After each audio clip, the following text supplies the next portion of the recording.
Hi, I'm Mac McCarthy, and I help people with their breakups. And today I have a live stream going on how do you motivate yourself to move forward out of a breakup.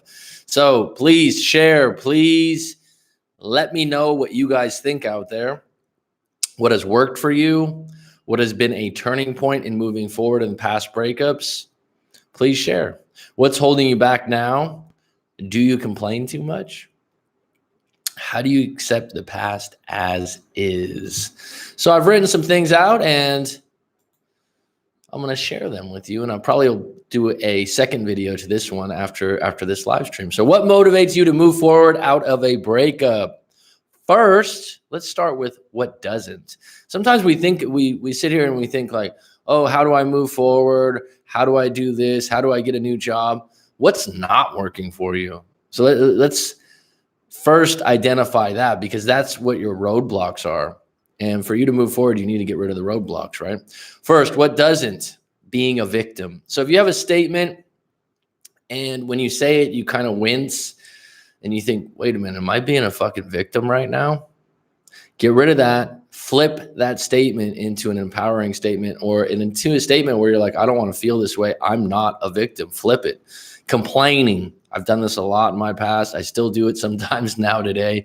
I've gotten a lot better about it, but catch yourself when you're overly complaining, because complaining about the past, complaining about what's wrong is not going to fix it. That's a problem-based attitude, and that's not a solution-based mindset. Repeating how bad your ex was or how much of the things they don't do right you don't like. So that was very fucking confusing the way I said that, but I come across a lot of breakups, talk to a lot of different people, and I've been there, so I completely understand and I'm compassionate about it.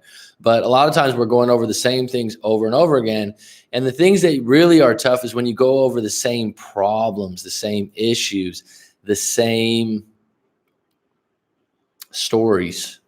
Okay. And you have to catch yourself and go, when is it enough to accept the fact that this person is not going to change, that this person is who they are? And by you explaining to them or explaining to me or explaining to someone else how bad they are, that's just proof and clarity for you that this breakup was probably good for you, that you probably weren't a good match. Instead of fighting it, going against the current and creating more and more of a situation where you're just repeating how bad things are. Okay. So I wrote, flip that shit, right? Flip it like a pancake. So if you're one of these columns or areas, you're being a victim, you're complaining, you're repeating how bad the individual was, really catch yourself and how are you going to flip that? The easy part when you're being a victim, stop, say, I'm not a victim. I've actually done that when I've gone down the victim tunnel and I'm all of a sudden, you know what? I'm not a fucking victim. Catch yourself, self-talk, say it out loud, say it in the car, because it's empowering and we do it a lot. And a lot of times you get attention for being a victim. You get your friend's pity, you get someone's ear for it. And so in some ways you feel rewarded at times, and some people feed off it. But at the end of the day, what do you really want to be? Do you want to be a victim? Do you want to be someone telling someone, oh, I can't get up. I can't get up. I need help. And then someone comes over to help you. Oh, I still can't get up. I'm in pain. I'm in pain. And that's how people are acting. Get your ass off the mat and get on deck again. So some examples I had here. So Monica, welcome. Thanks for joining. I'm just going to go through this and I'll come to your question and comments, but I appreciate you being present as I'm doing different time zones here, and some time zones are favorable, some aren't. So, so like I said, I'm not a victim. So some examples of this. You break up, your partner's cheating on you. Let's just use as an example for me, she's seeing another guy, because I would be seeing a woman, right? She's seeing another guy. How do you deal with that? So let's just break this down. It's a simple thing that comes up a lot. And someone goes, oh, well, we'll never have a chance again. Wait a minute. Is that clarity? If someone's seeing someone else, you're still attached to them. For you to flip yourself out of the victim mode, I would say I'm done. Good for her. Now it hurts. Some say, oh, it's not that easy. Well, if they're with someone else or sleeping with someone else or spending their free time with someone else, and you're on the sidelines going, what about me? I can't believe you did that to me. At some point, you need to take a step back and go, am I really done? And that's an empowering statement. I'm done is a huge one, right? Here's another one. Someone said something at the end of the breakup that really hurt your feelings, and you're clinging to that statement. I've been there. You know, emotional breakups, sometimes you're not being realistic about why it really happened. For example, like a long distance relationship, the distance was the problem. And then you create all these other narratives, right? And they say one thing that's a little bit negative about you, and you cling to that and you keep bringing it up in your head again and again. And if you're clinging to it, you think it's partially true. That's the secret to it. You're fighting it because deep down inside, you believe it to be a little bit true. So if that's the case, accept it and flip it, okay? Roll it up and flip it. So, for example, I had a relationship a while back, long-term girlfriend. I've talked about this relationship before. And prior to breaking up, I don't know if it was 6 months, 8 months, 5 months. I don't remember what it was because this was years ago. But I remember having a conversation at dinner, and she was telling me that her and her mom had went out for dinner, and her mom was saying, oh, Mac's a hard worker, right? Mac's like a really hard worker. Da, da, da. And she's like, I told my mom, no, Mac's not a hard worker. And in my head, I was like, you told your mom that? And she goes, yeah, it's true. She goes, you're one of those people that working hard doesn't mean a lot to you. You like to have fun. You're more carefree. You're not a hard worker, Mac. You're a little bit lazy. And I remember, like, you told your mom that? I was like really upset. I didn't take inventory of why she said it, or if it was true or not, or if I had become a little bit lazy, because I wasn't always lazy. But at that particular moment in my life, I was lazy in some specific areas, especially job and career. And if I would have took that as motivation, like, wait a minute, someone I love, someone I care about is telling their mom that I'm lazy, right? And then she's telling me indirectly, that's what I think about you. How do I feel about it? Instead, I was pissed off. I was like, can't believe you said that. Now, we broke up. That statement stayed with me out of the breakup 6 months or 7 months later. And I'm going for a fucking jog, right? And I've talked about this before. And I remember I hadn't been jogging or long distance running, I don't know, ever. I always played basketball. I was always in pretty good shape. I always exercised regularly. But in my head, I'm like, I'm not fucking lazy. And I just kept pushing myself on this long distance run. And that was going through my head. You think I'm fucking lazy? Well, I'll show you in my head. I'm not a lazy person. And I don't even know where it came from. It wasn't like Rocky music was on or anything like that. But I had flipped that narrative in my head at that moment. And I was like, well, this is not some label I'm gonna hold, right? I'm not gonna bear this cross. And I flipped it and I used it in my favor. And eventually, I never allowed the label of being lazy to stay with me. Because in that moment, I might have been that way, but accepting it as just like, oh yeah, that's how I am. She's right. She's so right. No, I was like, no, in this moment right now, moving forward, I'm not lazy. I'm not going to be lazy. I'm not going to fall into this hole again. And it really served me. And that's an example of what I'm talking about to move forward. If someone said something that hurt you, and is lingering over your head and you're having a lot of trouble with it, then you got to dissect that a little bit, unpack it, and actually ask yourself, is it a little bit true? And if it is true, can you shed that snakeskin? Okay. Tell the story. Okay. So I have another story to share, and I'm going to wrap this up in a separate video that's not a live stream because I think this is a really important topic, and I'm happy to get to you guys' comments. So keep chucking the comments on the side here, and I'm going to get to them eventually, but I would like to have a good opening here.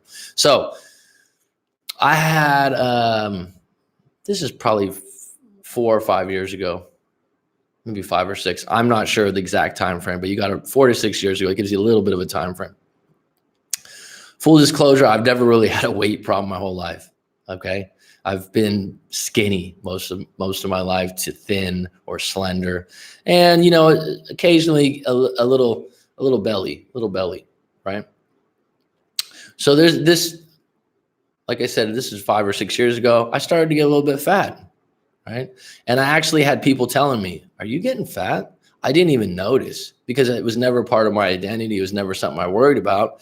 And looking back, the habits I was in and the routine I was in put me in a place where I was getting a little bit fat, right? Now, this is a very sensitive topic in certain cultures where like you can't call someone fat and it's not politically correct. Call it whatever you want, right? But my girlfriend at the time confronted me and she was like, look, you're getting fat. And if you look like this when we first dated, I probably wouldn't have dated you. Now, people out there, oh, that's a horrible fucking thing to say. Wow, I can't believe she said that to me. And at the time, it fucking stun gunned me. It got me. I was like, oh shit. Like you really feel that way about me? Wow. But it also floated up the 2 or 3 other people that I said, Mac, have you been gaining weight? Right. And instead of taking it as a knife to the back or a comment that was totally out of line, and at the moment, I didn't like it. It hurt me. But I digested it. And I thought to myself, all right, maybe I am. I got on the scale for the first time in a while. I'm like, damn, I did gain some weight. Shit. Took a few looks in the mirror, right? Started doing some hot yoga, started intensifying some of my running, started thinking about what I was eating. And within 3 or 4 months, I was back down to my playing weight, right? I was back down. And it wasn't even difficult because I didn't identify with being fat. And it wasn't one of those things, oh, I did it for her. It was like, wow, someone I care about is making this kind of a comment to me. And she was genuine. A lot of people would think like, oh, that's harsh. No, that's real talk. That was what was in her head the whole time. And it motivated me. I flipped it. Instead of being a fucking victim, I flipped it and I went, all right, I'll lose some weight for me. So I'm going to come back to some of the stuff I wrote, but we got some people on deck. So let me welcome them in. And I have a couple other stories to share. And let's see if you have some stories to share because I'm feeling good today. So Monica, I have a hard time letting go. Always have. It should be interesting. So and that's something that some people are really good at, right? I think business people are really good at this. I don't know if anyone's seen the documentary, The Defiant Ones, which is about Dr. Dre, the rapper. And what was really interesting about his journey beyond his music and all these other things is this guy walked away from 3 or 4 partnerships where he was making money and doing well, and he was losing the rights to his music. And he walked away and restarted things bigger and better each time. I thought that was really interesting. And I think a lot of business people are really good at that. They're able to let go, have confidence they can move on and rebuild things. And I think the same thing goes in your love life and your personal life is letting go and moving forward enables you to start a new garden, right? No problem. It's Saturday night. Hopefully others are trying to find new dates. Looking fresh, Mac Daddy. Thank you, sir. Got a haircut recently. Got the white t-shirt on. Going casual, my friend. G Money, a.k.a. James Kavanaugh, the author. Greetings, Rob. And I just went to Masculine Energy's channel. I hadn't been there in a while. He's doing good stuff, man. He's doing good stuff. For me, I always associate getting dumped with being sexually unwanted. So I go all in on diet and working out. That gets my confidence back on point and I can get back in the game. So that's pretty interesting that you associate it with being sexually unwanted.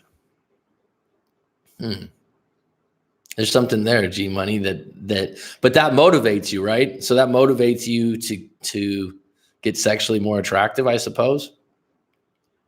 G Money, that's interesting. G Money, I've always never made that association, but I see how it can be a motivating factor. Yeah, it's a motivating factor for sure. And that's one of those ways to flip it. The idea that that's the narrative that comes out each time would be something to unpack. Sorry, I lost my place there. Thanks for making these comments, guys. This works out good. Hanging to having goals that are totally independent of a relationship, like an athletic goal or a goal in your career, a selfish goal, something only for you.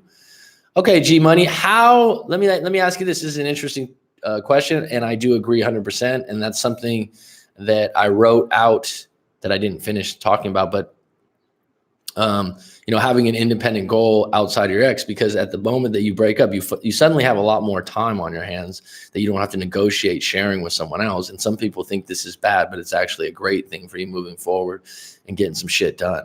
So if you have an athletic goal or a goal in your career, what holds you accountable? What motivates you to get that goal done? Some people say share the goal with other people. Some people say write it down. Some people say affirmations. What's going to make that goal, or what's worked in your past where you've set a goal and made it happen? For me, I have to commit in some way. I have to commit. And that's why, like university, I think a lot of people like college, because you can commit and they have the structure and the system all in place. G Money, any new dates for you? Hey, Monica, good to see you. No, nothing serious at the moment. Just trying to get my life aligned and hopefully the right person comes along. How about you? Afternoon, Mac from Tazzy. How you doing, Dylan? Mr. Bieber. Judy Jack, I hear you started back at the gym last month. I was able to be harsh with myself, and the endorphins are the best part. Absolutely. Absolutely. And you know what? I think that there's a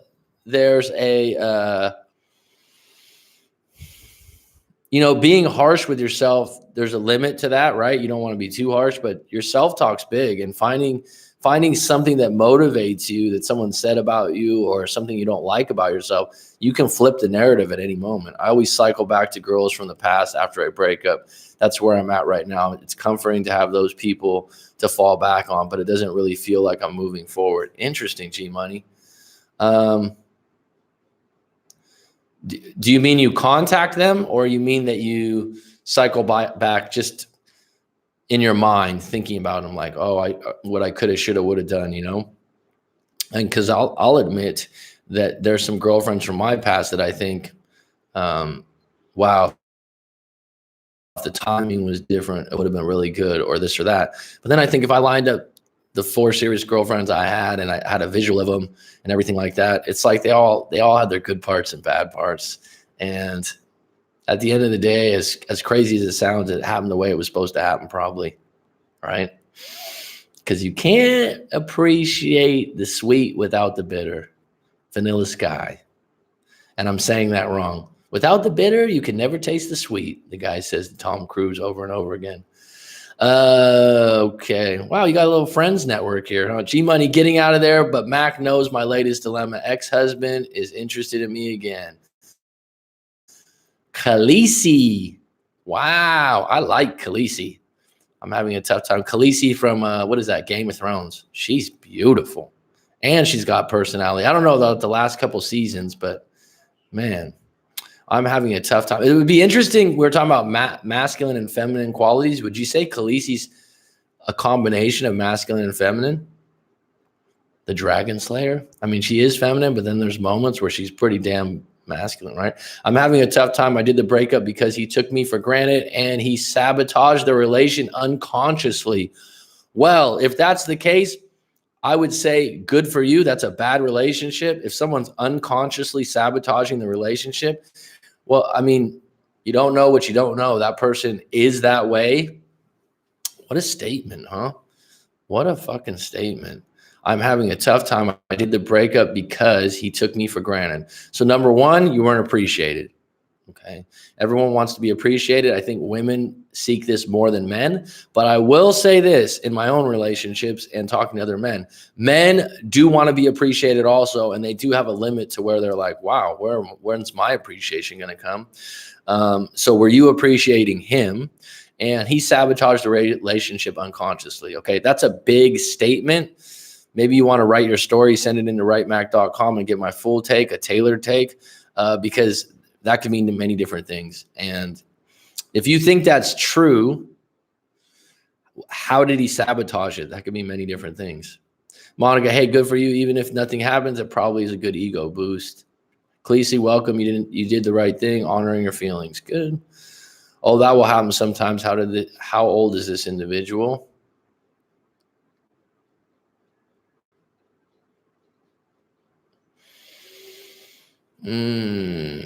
Tell other people your goals. That holds you accountable. If you don't follow through, people will think you're a loser. Yeah, I know in my own life it's been telling people, but it's also been making that first step where you're like, I can't move back now. I can't turn back now. Especially moves. When you move somewhere, you can keep talking about it, but at some point you got to put some money down. You got to transfer jobs or quit jobs, and then it gets really fucking real. And then you can't really move back because you're digressing. Okay, you're 10 years younger and he sabotaged the relationship unconsciously. So he had no idea what he was doing. If you say unconsciously, you're saying he didn't know what he was doing, but he sabotaged it anyways. That's what I say too. Never been married or had kids. Working on commitment. I mean, Khaleesi, again, without more details, I can't really chime in. I'm just guessing. So those are very broad statements. Working on commitment as a general skill. If you can commit to improving yourself and reaching your goals, then you will bring the same mentality into a relationship. Yeah, you know what's interesting about that, G Money, from my own perspective, being 38 years old, not saying it's old, but I do have some life experience behind me. I have had some moves made, and or I have made some moves, I should say. You can get in that mode. I remember, I always think of this. Whenever I've made a move, and I've made a few, like I just said, it's like I got momentum. I got gusto. I got juice. And I'm doing this and I'm doing that. I remember when I moved from San Diego back to San Francisco, I had a goal in mind. I was like, I'm going to finish up school because San Diego was a lot of fun. I was still going to school. I was still working. Had an opportunity to get a room at a relative's house in the city. And San Francisco State was not a party school. So I was like, all right, I'm going to finish what I started, get this done. I was able to transfer jobs. I got an internship right off the bat, downtown San Francisco, commercial real estate. Had a girlfriend in place pretty much. That was a long distance relationship that now is a full-time, like a long distance casual relationship, if that makes sense. And then so I had everything in place. I had a full-time girlfriend, almost full-time job, full-time school, and an internship in the city. And people would ask me, what are you up to? And I'd be like, you chime that off and everyone's like, wow, fuck, man, you got shit going on. You got stuff. And it felt good. And then you get into like 2-3 years later, you kind of get what you want, you get what you're striving for, and you get comfortable. And so to keep yourself hungry and motivated, that's the big one right there. And that's what I've done a few times in my life, where you're like this and then you go like this because you get comfortable, something sets you back. And I'm back up to this right now myself. Got stuff that I'm excited about with the channel, book, all kinds of things. But to keep refreshing the goal bank is what it is. How do you accept as it is? Well, I think my ex and I probably weren't meant for each other, but plenty of fish in the sea, which I didn't believe at first, but now I do. Okay. Khaleesi, okay, well, at 48, he should know better. Some men at that age will never change. Again, Khaleesi, I don't know what happened, so I don't know if I would agree that it was sabotaged. Agree, Rob. Yeah, Max, you straight up had the balls of steel, just straight up moved to Thailand. I know I couldn't do it myself. It was a ballsy move. And some friends and family members didn't believe I was going to do it until I fucking did it. People were like, yeah, you're joking, right? And then it was like, nah, I remember calling some friends over. I'm like, I'm out. I had an extra TV. I even had some extra clothes and different things. And they were like, what? I was like, yeah, you want that? My buddy was like, you want the TV? He's like, here, let me give you $20. Fine, I'm out. And it was empowering. G Money, I moved to China at age 22. Sweet.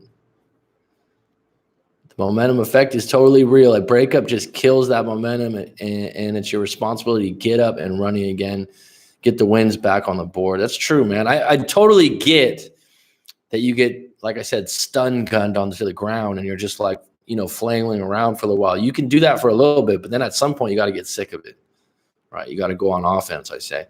See, Monica, that's so wild. The joke about Cincinnati, where I live, is that it's just a total black hole and no one ever really moves away. You're not painting a very good picture of Cincinnati, G Money. Shit, man. You're a young dude. You're a martial arts teacher. You got things you can do.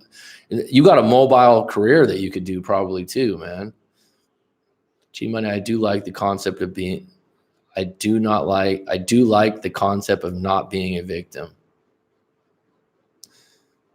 3 years. Yeah. Well, we're all capable of it because I think certain societies have built in some structures in place that actually reward people for being victims. What I mean by that is that they get extra attention, they get extra medicine, and that's not everyone.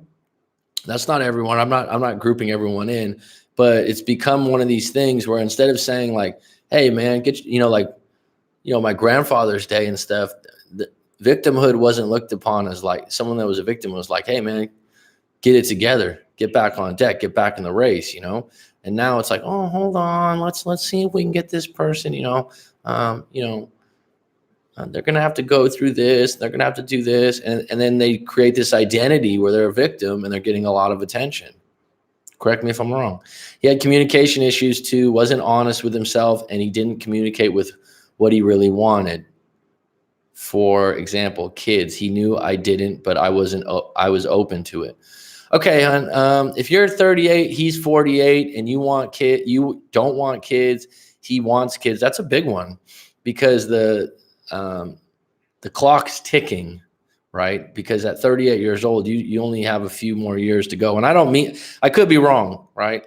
But if what do you got?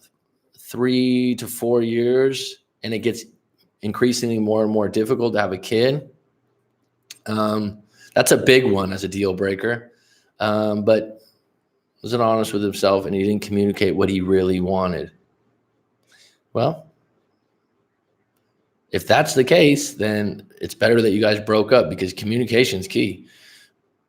Oh, those are tough situations. How long were you with this man? Yes, stewing in the victim juice is the absolute worst thing you can do in any situation. Got to do our best to accept the things that happen to us and make the best of it. Absolutely. Preach on, G Money. Yes, I can get stuck for a while. It's the worst feeling to be stuck. When you're stuck, you need to move. Physiology is big. If you watch Tony Robbins or any of these kind of teachers, and it sounds simple, but it's the absolute truth. The worst time you get stuck is when your body's stuck. So if you get into ice, you have these Wim Hof things, these ice water challenges. You need to change your physiology instantly. Get out, walk, run, take a cold shower, whatever. But when you're stuck in your head, that means your body's also stuck generally. At Rob, I was within 2 years. We broke up one time for 6 months, got back together in August last year, and he didn't get over the breakup the first time. The second time, I made up for it to prove I was in. Well, you tried, you made an effort. So now you can look back on it and go, you know what? I put everything I had into it. And looking at it right now, I should have no regrets, right? A lot of people do this thing where they break up and they were with someone and they had significant feelings. They're like, oh, I wasted my time. No, you didn't fucking waste your time. You figured out something. You figured out, wait, we had a good time. We had some good moments, right? It's like, just because the movies and maybe some other people around you are together long-term doesn't mean that you two are meant together to be long-term, but you can still appreciate the fact that you had some good moments, right? You probably have some good pictures, some good vacations, some good nights with a bottle of wine, or, some good dinners. And you're like, well, that's not what I want to hear. But the thing is, that doesn't mean you wasted your time or you didn't do anything right. It means it didn't fucking work out, and you put a lot of effort into it, and that's okay. That's okay. You learn from it. This individual, especially if you got together after 6 months of being apart, that means you gave each other enough time to figure things out, and it still didn't work. And I'm just wondering, I think 48 to 38 is not an age gap that you can't overcome, but I'm wondering if that was more of an issue than you're making it out to be, because of the kids thing. But I could be wrong. I don't know. I don't know your full story. So for me, it's not the victim mentality I struggle with. It's more the idea that I wasn't good enough for this person, not blaming them, but myself. Well, fuck that, G Money. You've been on my show too long. You've been on too many live streams, and that's fucking unacceptable right now. It really is, man. That's bullshit. I wasn't good enough for this good enough for this person, for one individual human to be judged by this one individual human? And I'm telling you what, I've been there in my life at a certain moment in a certain breakup. And then I thought to myself, that's fucking bullshit, right? Think about if you've mentioned that you're an instructor before for martial arts, how many people would disagree with that statement alone, right? Fuck that. That's unacceptable. Not being good enough is a disease. I don't know if I like the way that's framed. That's something you can overcome by doing stuff that makes you happy, by doing more things and get to the bottom of it. Let me ask you this. Seems like a lot of people have issues with self-worth. Fuck yeah, they do. But the thing is, get to the bottom of why you feel that way. And a good question to ask yourself, maybe you don't want to share it on the live stream. When was the first time you felt a low self-worth? When was the first time someone made you feel that way? And that's what you're layering onto. It's always the first experience. It might have been when you're 5 years old, 6 years old. Someone said something to you, your dad, your mom, your auntie, your cousin, your uncle, whatever. And they said something to you to make you feel not enough. And it was one person. Yeah. It was one person. And then it layered, and then it layered, and then it layered. But I'll tell you this right now, G Money. It ain't true. It's one person in one moment, my friend. One person in one moment.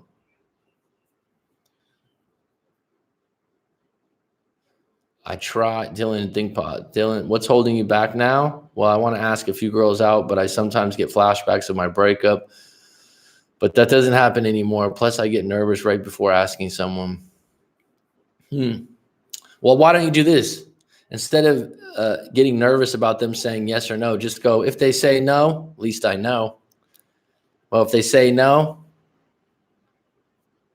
what's the word? It's the same thing as me not saying anything. Or you'll look back and go, when you're young, man, you're in your early 20s. When you're young, you got the peak of your life, man. You got the most opportunities in your life. And I'll say this a step further. Even if you go into a situation and ask for, a woman out or something like that, just because they say no doesn't mean they don't respect you. Just because they say no doesn't mean they don't like you. Just because they say no doesn't mean that it's just bad timing. So it's not humiliating for a woman to say no. It's more or less just clarity. Oh, she's not available. Oh, she's not interested. If you went up to her and you were like, hey, do you like pizza? And she went, no, I hate pizza. Would you take it personal? No, because it has nothing to do with you. But at the same time, when you go up to someone and they don't really know you and you ask them out and they say no, they don't really know you, right? So, what's your loss? Seems like a lot of people have issues with self-worth. It comes from childhood years. I know exactly why I feel the way I do. My father molested my sister and I. I went to therapy for years. That's why I don't use my real name on here. Too crazy. G Money, you just gave me chills, my friend. Fuck. Well, I'm here for you, bud. I'm here for you. And that situation that happened to you so long ago, still a moment, man. It doesn't define you, bud. It doesn't define who you are right now. It really doesn't. You're still defining who you are. And at the end of the day, there's going to be, if there was a book written about G Money, aka James Kavanaugh, the autobiography, that wouldn't define the book. That would just be a chapter. And I'll tell you something else, G Money, there's a lot of other people with similar chapters. There's a lot of other people with similar chapters. And if anything, people like you that went through what you went through are more compassionate to other people, right? So you do serve a place, because it's just like a veteran that's been to war or something like that. There's only people that have been through similar situations that can relate. And so you have a place in society to help other people with that same kind of a problem or be compassionate to them. So it's not all lost, my friend. It's not all lost. And I know that was kind of deep to share in a live stream like this. Oh, are you dating others as well? Khaleesi, okay. Just go on a friend date, no pressure, but still gets you more in your groove. Just go on a friend date, no pressure. Just go. Yeah, a lot of people wouldn't say a friend date's a good idea. I would have to know the situation. I have a hard time letting go. We were friends for over 17 years, got into a relationship. I told him I cannot go back to being friends with him again. I still have feelings for him. Well, that's your line right there. Don't cross it. That's fair enough. Maybe down the road, you guys can be friends again. But at this point, the feelings are too strong. You're upfront about it and know who you are and be true to yourself. G Money, are you still going to therapy for that? I just started dating again, and it's hard. I'm close off emotionally. I still love him. It's only been 3 months. Well, I don't know. How long were you together, Khaleesi? But for you to take your time, take your few months, that's you healing right now. So that's okay. Good to see you again, Khaleesi. It certainly takes time, but it's better to do that than waste time, or even worse, ruin your life over something like the ex. My exercise is exercising me. That's what my old therapist said one time. She said, if I had to pick one for you, I'd rather you work out than come to therapy. Interesting. G Money, this is something else you can look into that wouldn't cost you anything, and you can get it off YouTube. And I know sometimes people think that something that's maybe free or something to try, but it's called, and I've mentioned this before, you maybe seen it, but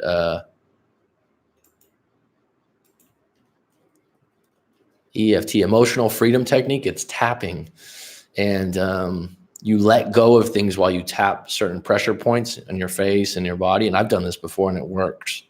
And it seems very simple, and you might feel like an idiot letting go of disappointment and pain, letting go of fear, and then you literally, the statement that you just made that you want to let go of, letting go of my dad doing XYZ, letting go of, shame and fear when my mom was running away from my dad drunk. And you go through these things, and you tap and you say them, but you need to do it every day. And it really starts to unclog the sink, if that makes sense. And I recently, just to share with you, I haven't shared this, but I recently started doing it with some issues I've had. My sister passed away last year, and I was carrying some things. And so I went through EFT, and I have a lady that actually combines it with hypnotherapy, and she makes a recording, and then you follow that recording every day, and it works. So, and that's something I want to incorporate eventually. Yeah, you folks are all the best. Like Monica and Rob and Mac, this is my therapy too. Well, fucking thank you. I take that as a compliment. Anything that helps you, bud. Anything that helps you. Here, I'll go to her website. Google that name and go to her website and check it out. Some dude on the laptop in Thailand is helping me with my life. It's hype. G Money, you got yourself a sense of humor, my friend. Oh my God. Well, thanks, but I'll take it as a compliment. I do my best. I've told people before, especially after live coaching sessions and whatnot, in a sick way, I enjoy it, but maybe that's part of me, healing some of my wounds from my past, is helping other people with theirs. It's like a teacher learns more by teaching. True, but we both felt a big loss. He said he loves me and missed me. We were best friends. I lost his family, social circle. It's been tough. I go to therapy 3 times a month. True, but we both felt a big loss. He said he loves me.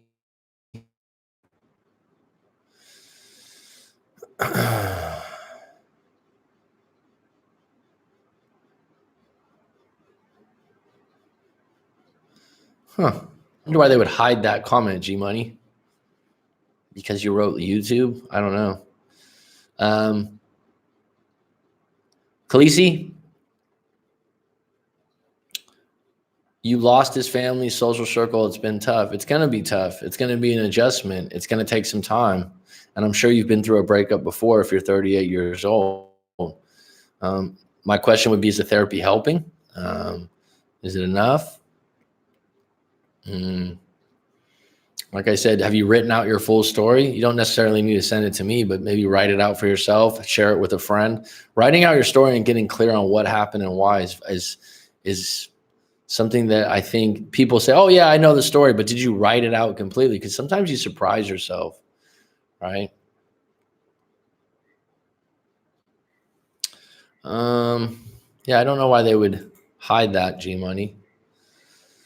I just mean there's a million ways to heal. You don't have to be lying down on a therapist couch. You can be anywhere, even on a YouTube live stream. I agree. I think the world's changed, and I think that if laying down on a therapist couch works for you, fine. If talking to me it works for you, that's fine. Everyone's different. As long as you're making an effort and you're being aware and mindful that you have an issue and a problem that you want help with and you want to solve, that's half your battle. G.I. Joe, right?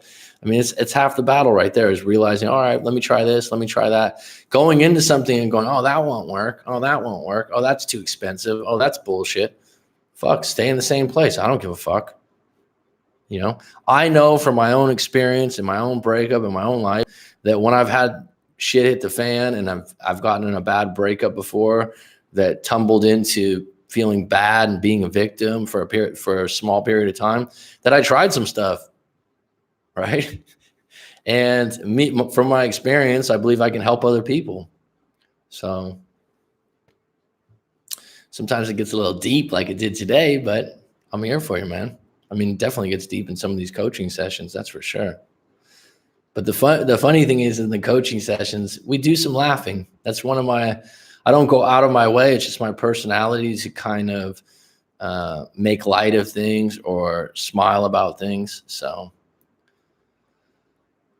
I heard that today. How many jobs do you have to get to be successful? Just one. The one you commit to and give your all to.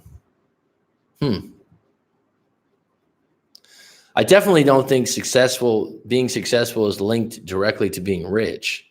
I think that that's something that's highly overdone in society. I think, and I'm biased because I've been a teacher for years. So I think teachers are overlooked. How many different diets do you have to do to lose weight? Only one, the one you stick with. Fucking great point. I like the way you circled back and explained that in a different way, G Money. That's true. And a lot of times your problem is what you're not eliminating the roadblocks. I do a lot of journaling, staying active, running, hiking, gym, traveling. Cool. But maybe take the time to just do this is what really happened.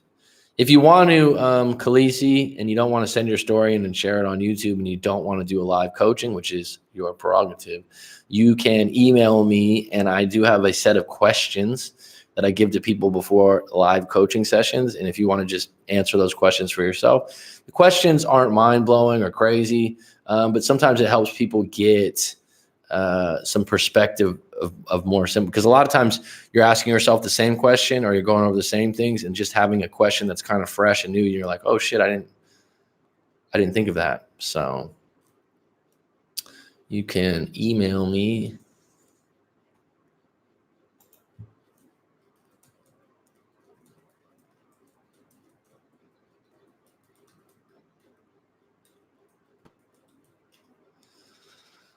That's my direct email. Not that it's covert or anything. Wow, well, that's the email, right? People who truly give up on life disgust me. Well, they can give up for a moment. They're not going to give up forever. But you got to keep trucking, that's for sure. Keep showing up, as I like to say. Keep showing up.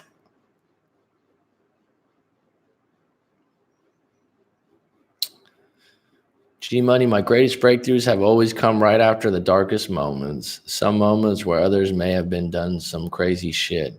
It's the same thing in the movies, actually. It's kind of one of those things, like, the hero's journey of Joseph Campbell. I don't know if you guys have ever heard of that, but it's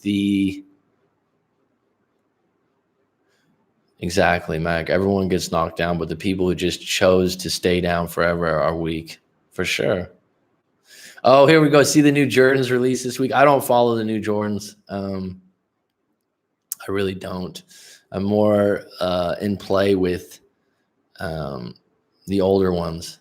And it's interesting because a live coaching session I just had, the guy had him had them like in a stacked like canvas thing for shoes, and they were behind him while we were talking. And I was like, oh, those are Jordan 11s, those are Jordan 10s.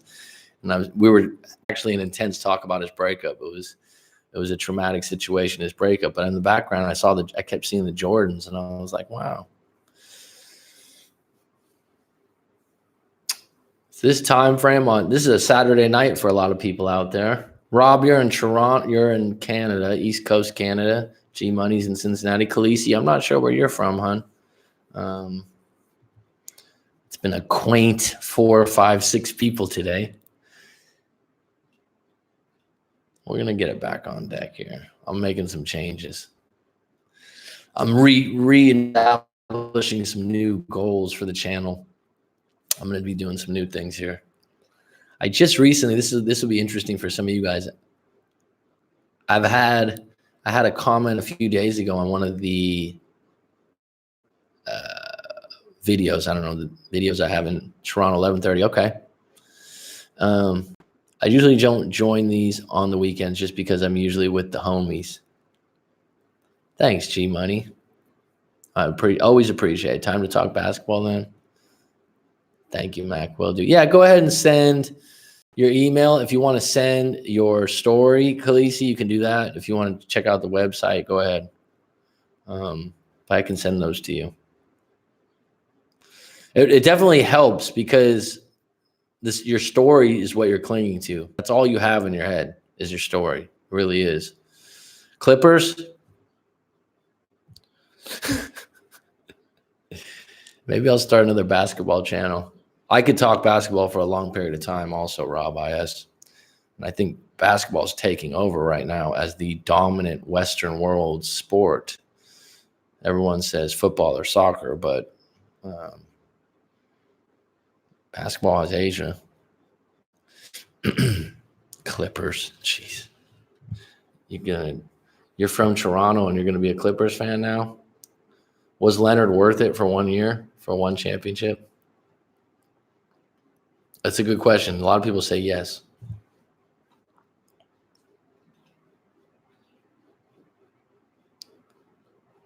Soccer's number one. Soccer's number one in the world. That's true. Basketball, maybe money-wise, I don't know. Basketball has small venues. That's what holds it back a little bit, is that you can only have 15, 20,000 in an arena. But the way that it's at every school and yes, Leonard was worth it. Okay, fair enough. I would be, talk about a breakup. He chose another woman. A championship is always worth it, I think. Well, tell me about that about halfway through Toronto season next year when you guys are without DeMar DeRozan, which you would have for another year at a comfortable salary. And you guys are basically, I don't know, number 5 seed, number 4 seed. LA, live and die in LA. All right. Got some Los Angeles people out here, Khaleesi. How do you like LA? I've thought about moving. I'm seriously thinking about moving back for a year to Cali. I'm thinking about it. I love where I live. I'm almost too comfortable. There's some things I'd want to do. But if I did, San Diego would probably be my first choice. Not LA, but San Diego. I love San Diego. Bayern soccer. I don't know what that means. Bayern soccer. Clippers might take it in 2020. Might? Shit, they got a pretty damn good team. Are you ever going to be back in the Bay? No, I'm not in Pattaya. No, sir. I'm in Phuket. Small, not in the mayhem like that. Nope. The Bay Area? No, not at this point. Family moved out of the Bay Area. Bay Area is very, very expensive. I still have a lot of friends there, but no plans to move back to the Bay. If anything, it would probably be San Diego or Northern California, a little bit farther north up, because that's where my family lives. This is getting personal, man. Nice. I don't really like that area. I want to go to Thailand next year. Fucking do it. Shit. It's a great place, man. There's Bangkok, there's Phuket, Koh Samui, Chiang Mai. I lived in Chiang Mai for a year. Great place. Great place. You're a rolling stone, Mac. No moss on you. Does it make it hard to have long-term friendships, relationships with the mentality of being able to move around all the time? Well, that's an interesting question. Good question, G Money. No, it's never. I've moved a few different places and I always made new friends. And the interesting thing is I'm a good friend. But I've had a couple of friends say, and I think this is an English term, that you're never in my pocket. I've had English friends say that, or people from the UK. I'm definitely not someone that's going to call you up all the time and want to hang out all the time. I like to do my own thing a lot of times. Clippers, well, you're in LA. You have a right. Okay. I don't have a problem with that. That's fine. And the Clippers were horrible for years. For years, they were horrible. I think the Lakers might have a more well-rounded team, actually, on paper. But you know what? These teams with, these stars that make a lot of money, they're, I hate to say it, but, you're one injury away. I don't know how deep some of these teams are, and Leonard wasn't exactly nimble towards the end of the playoffs, even though he was effective. Says we only have 2 left on deck. What's going on here? This was a bad time. It was also a Saturday night. So coming up on an hour here, we have less people than we normally do, but thanks for chat. I can see how that works for you. If you can make friends easily, you can live pretty much anywhere in the world, I guess. Well, what I would say, G Money, and if you ever want to email me directly on that email, please do. You have every right. You get VIP status with me any day of the week. Just let me know it's G Money or James Kavanaugh, so I remember. But if you're ever thinking about moving or something, you want to get my perspective, because I've had friends ask me before. It's not just make friends easily, because looking back, each place I moved, there's been a period where I'm just doing things on my own for a little while, right? Because you don't go around like, hey, nice to meet you. Hey, nice to meet you, right? It takes time to cultivate.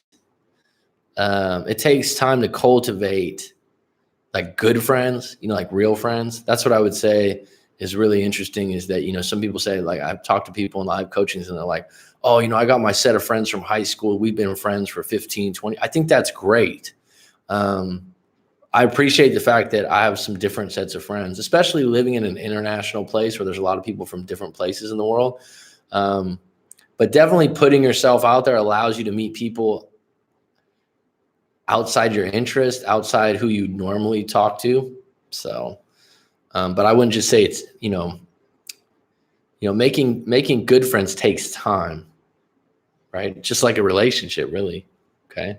But yeah, anytime you want to send me a direct email or something like that, or you have something deep to ask me or something, G Money, Monica, you guys are all on deck for that. So, and I do my best to respond. It might not be in one day or right away, but I'm happy to do that. I've noticed that I've gradually drifted away from friends that became beta.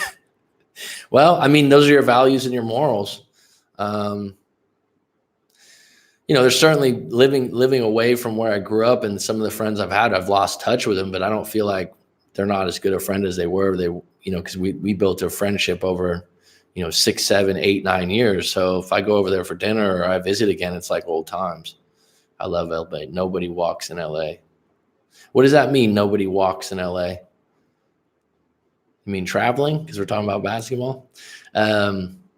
Everybody's on the move. It's fast. Is that what you're telling me? Same, Rob. People that can't acknowledge basic truths about things can't be good friends. Well, okay. That's a soccer team. All right. I wasn't aware of that. I wouldn't know anything about soccer. Now I call it football, because internationally no one calls it soccer. But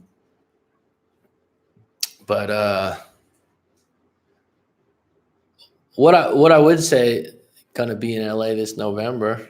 Oh, well, there you go. You can go meet up with Khaleesi and go watch Munich German soccer on the TV or something in a bar, restaurant.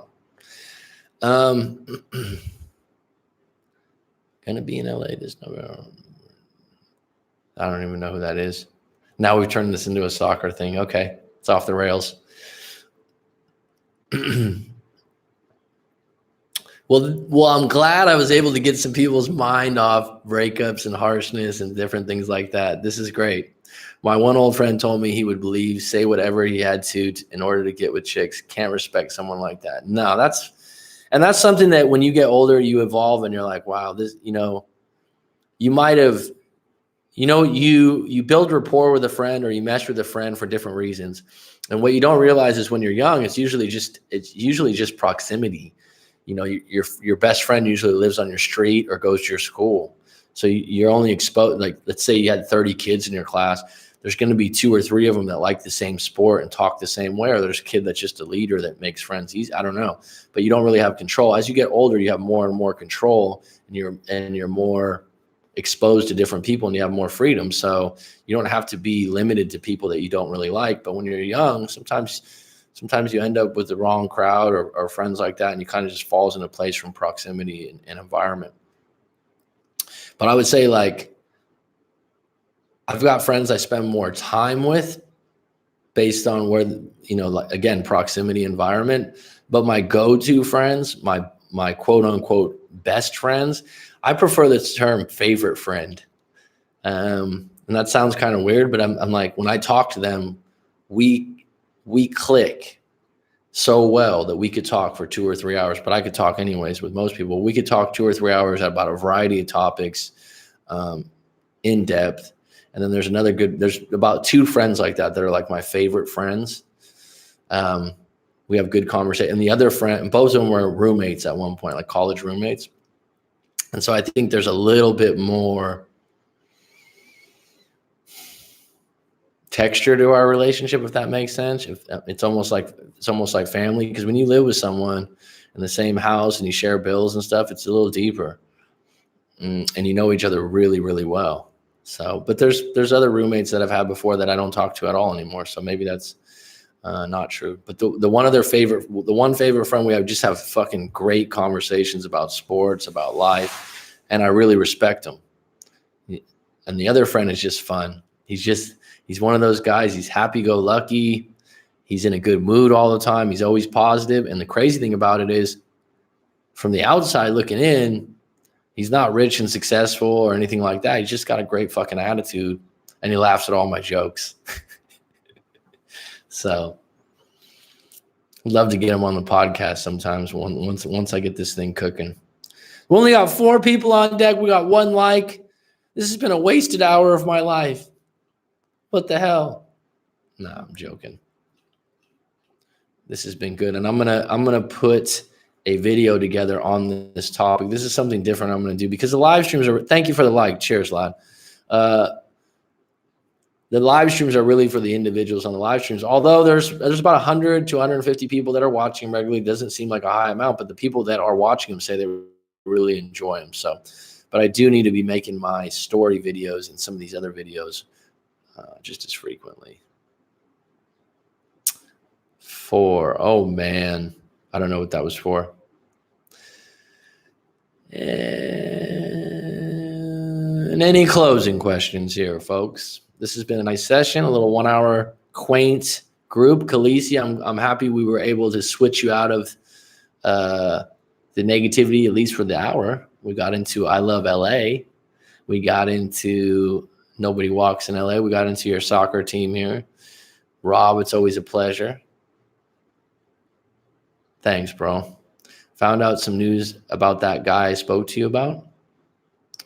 I'm not sure, Rob. Go ahead. That's vague for me. I have a very good memory, but that's a bit vague. Can you be more specific? Or if you want to email me, I guess. Squat, drop, and holler. I'll catch y'all later. G Money, take it slow. Take it easy, my friend. Always good to see you. Go Bengals. I always think of the Bengals when I think of Cincinnati. Oh, EG, you came in late. Usually you're first on deck. Thanks. It's a song from the 80s. Nobody Walks in LA. November is my birthday. Nobody Walks in LA. I don't know that song. I like 80s music, though. I like 70s music is my favorite, probably. 60s and 70s. Yeah, the guy that got the girl pregnant that I was trying to reconnect with. Sentence to 5 years. Ooh, shit, that's harsh, man. Emily Thorne, are you new to the live stream, Emily, or have you come on before? I'm the girl with the LDR. Well, that narrows it down, Emily. You just recently sent, because people, what you forget sometimes, I was the first time in a long time. I'm sorry, I'm drawing a blank here. So I read your story on the YouTube channel. I would have to go back on the channel and get reacquainted. I could probably check emails right now. How you doing, Emily? Is everything better now? Are you doing well? EG, you missed so much. We're talking LA, we're talking Clippers, we're talking Khaleesi, not Game of Thrones, but actually the real Khaleesi is on deck today. G Money made a cameo. Rob IS, it's been all over the place, but it's always a pleasure. Monica. But the topic, EG, how do you motivate yourself to move forward out of a breakup? I will do a follow-up video on this. It's going to be a little deeper and in-depth. It's not going to be a live stream. I was the first time, long time. That sounds familiar. I can use my other computer here. I'm thinking about creating a closed chat for these group. Maybe this way people can, since we've developed a little tribe here, maybe this would be nice for some people.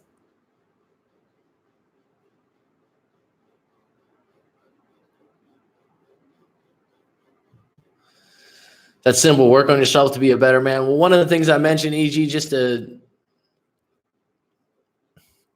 sorry, I just went to check Emily's email and got a different one. Emily.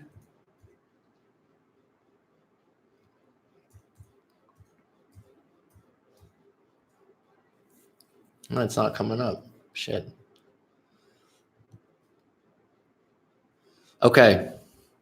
That's simple. Work on yourself and be a better man. Well, it is simple, but like I mentioned in the thing, eliminate the roadblocks first. Stop being a victim, stop complaining, and stop talking about the same shit over and over again. Sounds easy, but it's difficult to do. And those are the things to get out of the way and start moving forward and find a place where you're done. I have a really good video. That's probably my favorite video on my channel, is the video where I tell the story when I was done, because I think that's a turning point. And I think in breakups, the turning point when you go, I'm done, and people do it all the time. They'll go like, I'm done. And I'm like, that's a big statement right there. When you get to the point and you say, I'm done, and you mean it, it doesn't mean you're feeling better. It doesn't mean you're fucking cured. It means I'm done. Now I'm starting the long journey back to accepting the fact that I'm single and I'm not getting back with this individual. And it could be actually in the coming days, it's a weight off your shoulders. It's like quitting a job you didn't like. Have you done that before? Or losing a friend that you didn't really like. It's a loss, but at the same time, it's a weight off your shoulders. Emily Thurn, I've only participated in live chats, and it's been like one time. So it's okay if you don't remember, but I saw that you were live, so I decided to join. All right, Emily, you're a little bit late. But what do you think? Let me get your take on this, and I'll continue on since we have 5 on deck, and maybe this is a better time. Well, thank you, Khaleesi, for contributing, and I wish you all the best with your current situation. And please do feel free to send your story in and possibly do a live coaching if you like. If you don't want to do that, just send your story in, and I can give you a little bit more of my take on. Okay. I've only participated in live chats. Decided to join. You got any questions, Emily, or do you have any suggestions on the best way to move forward, or how to get motivated to move forward? And that was actually more my thing is the actual actions to do, but how do you actually get motivated? You identify some way that you're done. At first, it will be the hardest decision to change, but in the long run, you will not regret it. Take any step forward, even if you're secretly not done. True. Action, action, action, action. Action's big, right? Crisis is an opportunity.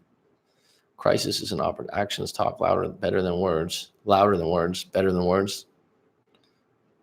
Oh, no. Now I got to stay on a little longer because DC's on deck. Mr. Daniel Calimayer Montero. I have so many crazy things happen to me in the past 2 days. All right, spew them. Yes, let's stay another hour. Well, this always happens. Jessica, who's on quite frequently, always says that. You always say about, I had 2, 3 on deck. We're straggling around for comments, and 4 or 5 come on deck instantly. I have someone requesting a live coaching soon. This is what's really interesting is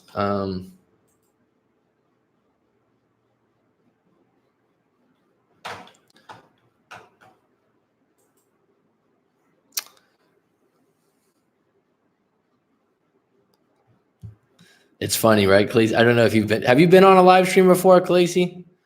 Okay, Max. So first off, I saw my ex last night at the bar after 3 years. 3 years of no contact? What is you've been apart that long?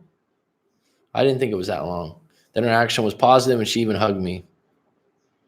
My ex. Okay, double X. Double XO. How you been, Mac? I'm fucking outstanding. Thanks for asking, bud. I don't get that a lot. I'm good.